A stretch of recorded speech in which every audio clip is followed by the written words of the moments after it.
최근 무자비한 불법 조업 행위로 우리 어민들의 공분을 사온 중국은 우리나라뿐 아니라 사회 전 분야에 걸쳐 국제사회로부터 비호감을 사고 있습니다. 특히나 사회 고위층 인사를 이용한 스파이 행위는 전 세계로부터 지탄의 대상이 되고 있는데요. 최근에는 벨기에 브뤼셀에서 민간 싱크탱크를 운영하는 전직 영국 외교관이 중국의 스파이로 활동한 혐의로 수사 대상에 올라 파장을 가져오고 있습니다. 이 영국인 캐머런이라는 전직 외교관은 브뤼셀에 상주하는 2명의 중국인 기자와 수시로 만나 EU와 관련한 고급 정보를 수천 유로의 돈을 받고 넘겨준 정황이 포착된 것으로 알려졌습니다. 영국 외교관 출신의 인사가 스파이 행위에 가담한 것은 특히나 EU 본부가 있는 브뤼셀이라는 점에서 위기감을 느끼게 하는데요. 이곳은 EU 27개 회원국 전체에 적용되는 기업 규제나 불공정 거래 행위 조사를 둘러싼 정보를 얻으려는 경쟁이 치열하게 벌어지는 곳입니다. 블룸버그 통신에 브뤼셀이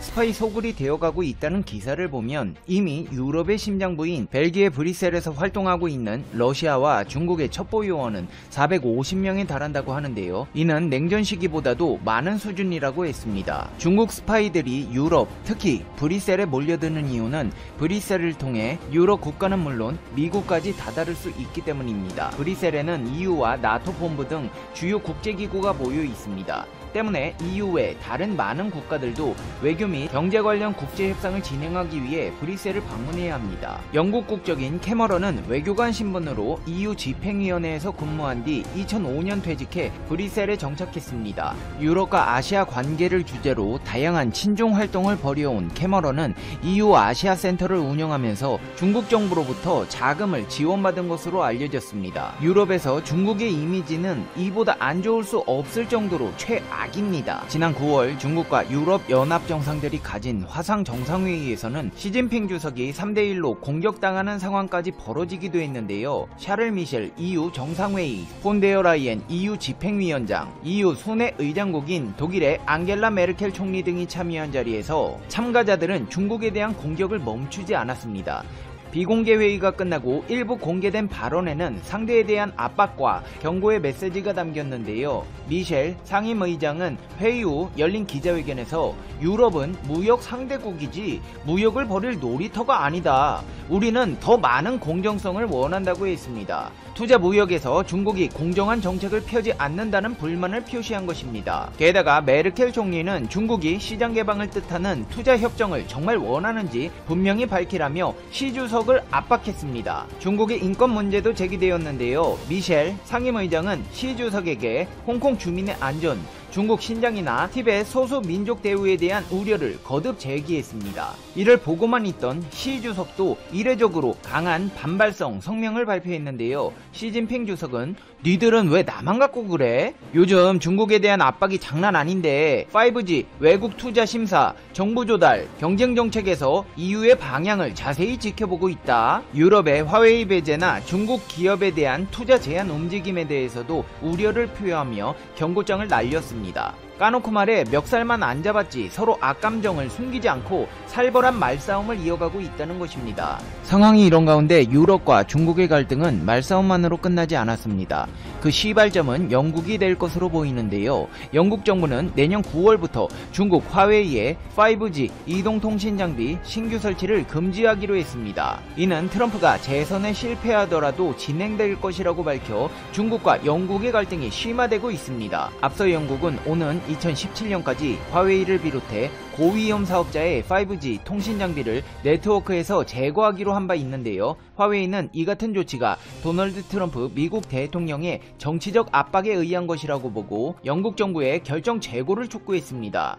빅터 장 화웨이 부회장은 가디언과의 인터뷰에서 영국 정부가 열린 마음을 갖고 더 나은 방안이 있는지 살펴보기를 희망한다며 이 같은 결정은 영국이 아닌 화웨이에 대한 미국의 시각에 영향을 받은 정치적인 것이라고 했습니다. 하지만 영국에서는 이 같은 화웨이의 부탁에도 불구하고 정책을 강행했습니다. 로이터 통신에 따르면 영국 디지털, 문화, 미디어, 스포츠부는 화웨이를 비롯한 고위험 사업자들의 통신 장비 제거를 위한 로드맵을 마련했습니다. 이 로드맵에 따르면 영국 내 이동통신사들은 내년 9월 이후 화웨이의 5G 통신 장비를 설치할 수 없습니다. 이를 어기면 매출액의 10% 또는 하루 10만 파운드 약 1억 5천만 원의 벌금이 부과됩니다. 영국의 입장 표명을 보면 얼마나 영국 측의 입장이 완고한 것인지를 가늠할 수가 있는데요. 올리버 다우덴 디지털 장관은 성명을 통해 현재 5G 네트워크에서 고위험 밴더를 완전히 제거할 수 있는 확실한 길을 모색하고 있다. 이는 국가안보에 위협이 되는 통신장비를 식별하고 금지하기 위해 전례 없는 강력한 힘을 가할 것이라고 밝혔습니다. 상황이 이렇게 되자 갑자기 주가를 높이고 있는 기업이 있습니다. 바로 삼성전자입니다. 유니클로가 폐점하면서 기존 고객들을 한국의 탑10이나 스파오가 끌어오고 있듯이 화웨이의 수출이 거부되면서 그 수혜를 삼성전자가 갖게 될 것이라는 것입니다. 영국 정부는 화웨이 제품을 완전히 배제하기로 하며 대신 2억 5천만 파운드 약 3,690억 원을 투자해 안전한 5G 통신망 구축을 위한 조달처 다변화를 추진하기로 했는데 삼성전자도 지원 대상에 포함되었습니다. 이미 지난 7월 삼성전자 측에서는 영국의 노다지 시장을 알아보고 영국 하원위원회에 출석해 5G 사업 참여 의사를 나타낸 바 있습니다. 영국 정부 잘 찾아오셨습니다. 삼성전자는 5G 네트워크 공급망 다각화 로드맵에 가장 어울리는 통신망 맛집입니다. 특히나 영국 정부는 개방형 무선 접속 네트워크에 큰 관심을 보이고 있는데 삼성전자는 해당 분야에서 발군의 실력을 발휘해왔습니다. 삼성전자는 5G 솔루션을 상용화하고 개방형 무선 접속 네트워크 시장을 공략하고 있습니다. 가상 중앙 유닛, 가상 분산 유닛 등으로 구성된 이 솔루션은 범용 하드웨어를 기반으로 해 기지국 기능 변경이나 신기술 도입이 쉽습니다. 특히 지난 8월 미국 1위 이동통신사 버라이즌의 솔루션을 납품하며 기술력을 인정받았습니다. 영국 정부가 염두하고 있는 후보군 중에는 삼성전자와 함께 일본 후지스, 미국 마베니어, 파라렐 와이어리스 등이 명단에 포함되었는데 그 중에서도 삼성전자는 압도적인 기술력을 자랑하고 있습니다. 3,700억 삼성전자에게 계좌이체하시면 기가 막힌 통신망을 구축할 수 있을 것입니다. 이 같은 기대는 절대 과장된 것이 아닙니다. 실제로 삼성은 최근 영국의 여론조사 업체 유거브가 집계한 브랜드 파워 순위에서 독보적으로 아시아 기업 1위에 올랐습니다. 유거브에 따르면 2020년 글로벌 베스트 브랜드 랭킹에서 삼성전자가 4위에 이름을 올렸습니다.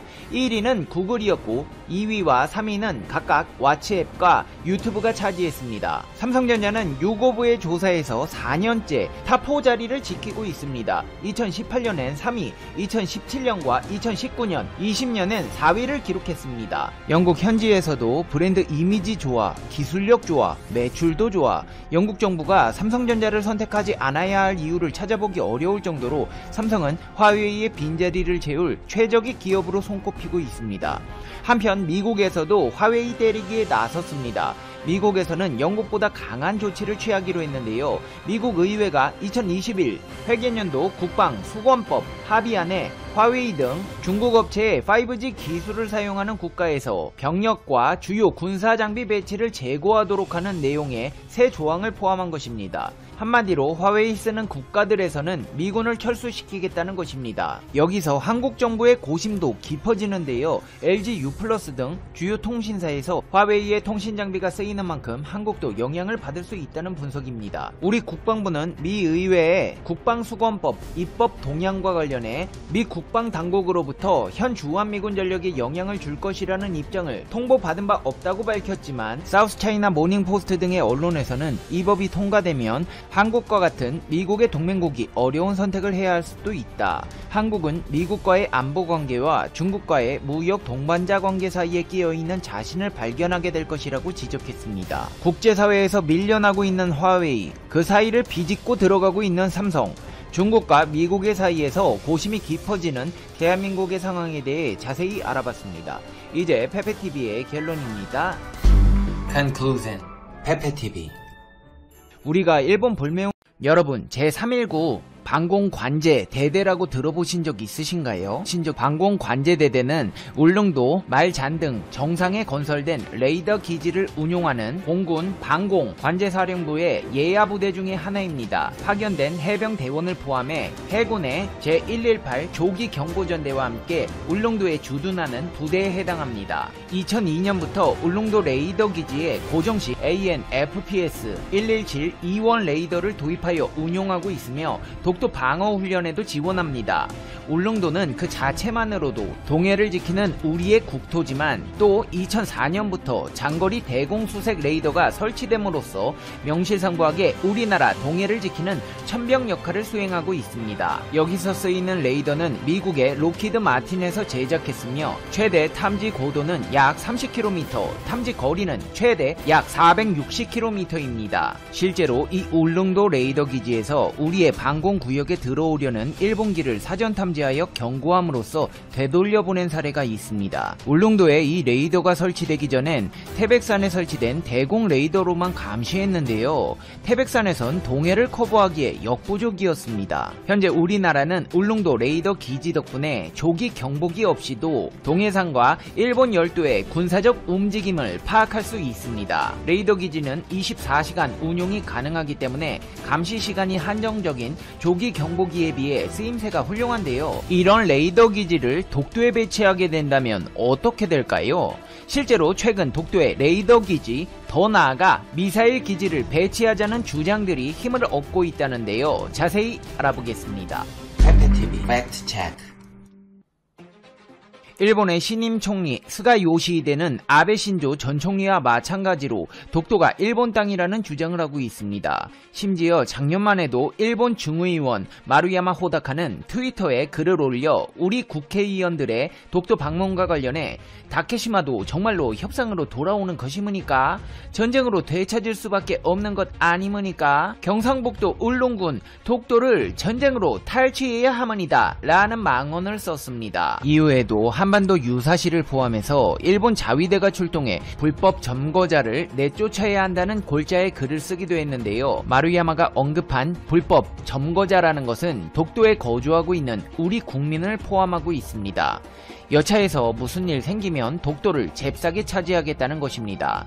일본 정부가 올해 발간한 방위백서에서도 독도 영유권 억지 주장을 16년째 되풀이했습니다. 일본 고유 영토인 북방 영토와 다케시마 영토 문제가 여전히 미해결 상태로 존재한다. 그러면서 독도 항공에서 충돌이 발생할 경우 자위대 전투기가 긴급 발진할 가능성을 시사하기도 했는데요. 이는 독도 항공에서 충돌이 발생할 경우 자위대 전투기를 곧장 출동시키겠다는 것입니다. 당시 이상열 외교부 아시아 태평양국 국장대리는 미바에 다이스케 주한 일본 대사관 총괄 공사대리를 외교부로 조치해 독도 영유권 주장에 대해 강력히 항의하고 즉각 철회를 촉구했지만 어디 일본이 말로 한다고 알아듣는 사람들입니까? 안 됐습니다. 상황이 이렇게 되자 우리 정부는 독도에 일본을 향한 미사일 기지 건설을 서둘러야 한다는 주장이 힘을 싣고 있습니다. 이런 주장은 사실 지난 2005년부터 국회에서 꾸준히 제기되던 주장들이었는데요. 독도 수호 및 일본의 역사 교과서 왜곡 대책 특별위원회에서는 유효일 국방차관이 독도에 미사일 기지 설치를 검토할 수 있다고 답변하기도 했습니다. 일본은 탐지거리가 약 2,500만 제곱킬로미터에 달하는 조기 경계기와 조기 경계 관제기로 초계 활동을 하고 있는데 독도 등 우리 영해의 상당 부분이 일본 초계기에 노출된 만큼 우리도 군사력 강화에 박차를 가해야 한다고 주장한 것입니다. 특히 최근에는 일본뿐 아니라 러시아와 중국까지 노리고 있어 빠른 시일 내에 레이더 기지는 물론이거니와 미사일 기지까지 건설해야 한다는 의견들이 나오고 있습니다. 만약에 독도에 레이더 기지가 생기게 된다면 어떻게 될까요? 일단 독도의 입지는 한반도 국토방위에 있어 지정학적으로 환상적인 거점을 확보하고 있습니다. 한반도에서 동해는 해양으로 진출하기 위한 군사력을 집결하고 전개시키는 기동 공간이기 때문에 러시아, 중국 등 대륙 국가들이 해양으로 진출하기 위한 주요 활동 무대이며 해양국인 일본이나 미국이 대륙 세력을 견제하기 위한 전략적 요충지라는 점에서 독도는 세력선의 역할을 하고 있습니다. 독도는 동해를 지배하는 데 필요한 발판으로서 우리에게 러시아 극동함대는 물론이고 일본의 해상자위대를 감시하고 견제할 수 있다는 점에서 구체적인 군사적 가치를 평가해보면 4가지 기능을 수행하고 있는데요. 첫째, 영토로서의 독도는 동해 중심부에 지름 12에리의 영해를 확보하게 함으로써 한국의 군사적 활동 영역을 확장해주고 한국 작전 수역 및 방공식별 미사일 구역을 설정하는 근거를 제공해 줍니다. 이로 인해 훨씬 더 원거리에서 북한, 일본 및 러시아의 군사활동을 감시하고 견제할 수 있는 역할을 할 수 있게 합니다. 둘째, 조기 경보를 위한 전초기지 역할을 기대할 수 있습니다. 현재 한국 해군의 해안 감시 및 정찰 시설은 주로 동해안에 편중되어 있기 때문에 울릉도와 독도 주변 해역에 대한 해상 감시 및 조기 경보 능력 면에서 매우 취약한 상태에 있습니다. 현대전은 정보전이라 할 만큼 정보 우위가 작전의 승리에 중요합니다. 특히 바다와 같이 지형적 이점을 이용한 극히 제한된 공간에서는 적의 동태를 감시하고 접근을 조기 경보할 수 있는 능력이 필수적입니다. 이미 러일 전쟁 당시 일본이 독도를 러시아 해군을 감시하고 정보를 사용했다는 기록에서 조기 경보와 통신 기지로서의 역할이 가능하다는 것이 입증된 바 있습니다. 한국군이 만약 독도에 대함 및 대공 감시 레이더 등의 첨단 레이더 장비와 잠수함 감시 체계 같은 입체적인 군사 감시 체계를 설치한다면 러시아 태평양 함대와 일본 및 북한 해공군의 이동 상황을 손쉽게 파악해 동북아 및 국가 안보에 필요한 군사 전략 정보를 수집할 수 있을 것입니다. 셋째, 해상 교통로의 결절점 또는 동해의 중심지로서의 기능을 찾을 수 있습니다. 말레카 해역과 연결된 동해 해상 교통로는 연해주, 북해도 및 북한의 동해안, 연안, 항구 도시로 연결되기 때문에 독도 주변은 해상 교통의 중심입니다. 아울러 독도 주변에는 러시아의 태평양 함대가 인도양으로 나가기 위한 통로로 대한해협을 포함해 4개가 있으나 대한해협을 제외한 3개의 통로, 타타르 해협, 소야 해협, 스가르 해협 등은 우회 통로로서 시간과 경비, 제반 여건 등이 부적합하므로 대한해협이 갖는 이점을 따를 수 없습니다. 이처럼 독도는 해상교통로 길목에 위치해 해상교통로 통제는 물론이고 러시아 함대를 감시하기에 중요한 곳이기도 합니다. 넷째, 독도 주변 해역이 만들어내는 소용돌이 현상은 잠수함의 탐지와 식별을 곤란하게 만들기 때문에 잠수함이 활동하기 좋은 지역입니다. 동해는 북쪽에서 한류가 내려와 남쪽에서 밀려 들어오는 난류와 만나는 지점이며 이로 인해 울릉도와 독도 사이에서 특이한 소용돌이 현상이 존재합니다. 이 소용돌이는 잠수함에서 발생하는 음향을 산란시켜 잠수함의 위치 파악을 어렵게 만들기 때문에 독도 주변 해역은 잠수함 활동하기에 적합한 천혜의 활동 공간을 제공합니다. 이뿐만이 아니라 독도는 긴급 대피 및 정박기지로 활용이 가능합니다. 독도의 위치로 볼 때 긴급 대피 및 정박기지, 긴급 해낭 구조기지, 항공기, 군함, 잠수함 운항의 유도기지 등으로 긴급시 활용이 가능하며 독도 주변 해역에서 작전 중인 군함이나 조업을 하는 어선 등이 기상 악화나 피치 못할 천재지변으로 인해 긴급한 상황이 발생했을 경우 대피 및 정박기지로 활용할 수 있습니다. 게다가 해양과학기지를 설치한다면 독도 주변 해역의 해양 상태를 정확하게 파악해 보다 적중률 높은 기상 예보가 가능하면 물론 지구 환경 연구, 해양 산업 활동 지원과 해양 오염 방지에 효율적으로 대처할 수 있을 것으로 기대되고 있습니다. 이러한 군사적 이점들을 보더라도 레이더 기지, 미사일 기지 설치를 주저할 하등의 이유가 없습니다. 반면 일본에게 무력으로 독도를 탈취당하게 된다면 우리나라가 받아야 할 불이익은 상상을 초월합니다. 그럴 일은 없겠지만 만약에 일본이 독도를 무력으로 점령했다는 가정을 해보면 울릉도는 일본의 직접적인 위협을 받게 될 것이며 일본은 독도를 중심으로 한 12해리의 영해를 그리고 200해리의 배타적 경제 수역을 획득하게 될 것입니다. 그러한 상황이 발생하면 독도 주변 우리의 영해와 배타적 경제 수역 중 상당 부분이 일본의 영역으로 변하게 될 것입니다. 아울러 일본의 고성능 잠수함들은 독도 주변이 제공하는 천혜의 잠수함 활동구역에서 러시아에 대한 견제와 해상 교통로에 대한 위협이 가능하기 때문에 일본이 동해 해상 통제권을 손쉽게 확보할 수 있게 됩니다. 독도라는 도서 그 자체는 매우 작지만 동해의 중심에 위치하고 있는 지리적 조건 때문에 동해의 길목을 쉽게 지킬 수 있는 전략적 요충지입니다. 그 점은 미국에서도 확실하게 인지하고 있는데요. 미 해군은 한반도의 위기 상황이 도래할 때마다 항공모함을 동해상에 배치하면서 강압 외교를 즐겨왔습니다. 미국이 바다로부터 육지에 대한 세력 투사 의사를 밝히면서 미국의 영향력 행사를 시도했다는 점은